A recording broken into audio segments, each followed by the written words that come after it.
fa nafampana kosa ny raharaha tao amin'ireny vohitra boeny tato ato indrindra ny fifandonana teo amin'ny tandrony filaminana sy ny mpianatra tao amin'ny université tany an-toerana raha nanambara moa ny lehibe ny faritra ny an-toerana fa efa miverina araka ny tokony ho izy ny fiainam-bahoaka efa milamindamainy keo amin'izao fotoana izao ny anivon'ny université. Efa manomboka miverina ny filaminana ao amin'ny faritra boeny tao aorian'ny olana teo amin'ireo mpianatra tao Mahajanga. Nambaran'ny tompony andraikitra any an-toerana moa fa efa misy ireo ezaka izay niraisin'ny ministera mahakasika iny disadisa teo amin'ny mpianatra sy ny mpitandro ny filaminana iny, saingy hatreto aloha dia tsy mbola misy ny fampianarana ao amin'ny université. Raha mikasika an'iny no asiany teny dia misy efa andraikitra moa niraisin'ny ministera ny enseignement supérieur.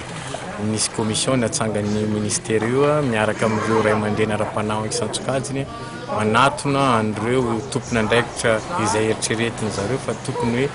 hitondra vahaolana. Efa misy ezaka nataony zareo amin'izay fa raha mikasika eny ambondrina ny campus mbola tsy misokatra amin'izao aloha fa na izany na tsy izany efa misy ihany ny fisokafan'ireo fianarana azo lazaina hoe malemandovolo ao anatin'ny université efa mianatra amin'ny ville zareo. Ankoatr'izay dia miezaka hatrany lehibe ny faritra boeny mametraka ny rafitra rehetra indrindra amin'izao fiovan'ny fitantanana izao mba ahafahan'ireo tompony andraikitra miroso hatrany amin'ny fitantanan-draharaha, ny sehatry ny fizahantany sy ny fandriam-pahalemana izay isan'ny mampalaza ny faritra boeny noho ny filaminana no ezahana trandrahana hatrany. Eo amin'ny lafin'ny fandriam-pahalemana azo lazaina hoe misy ihany ny ezaka ataony tompony andraikim-panjakana, ataony mpitandro filaminana any an-toerana na dia fantatsika tsara fa misy fanararaotana ataony olon-dratsy indrindrandrindra ny insécurité any amin'ny ambanivohitra fa ny ezaka ataon'ireo mpitandro filaminana ireo any ambanivohitra indrindrandrindra aty an-drenivohitra dia ahitana ny vokatra mahavelom-bolo.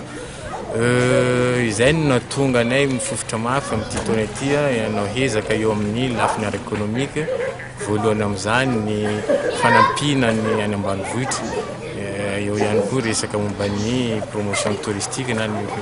fizahantany satria io hitanay fa lalana anankiray ahafahan'ny faritra ihany koa androso amin'ny fizahantany zay. Anisan'ny miady ihany koa amin'ny resaka kolikoly izay iarahana miasa amin'ny bianco moa ny lehibe ny faritra boeny ary koa ny ezaka iarahana amin'ny mpitandro ny filaminana amin'ny fampandriana trano ny fahalemana.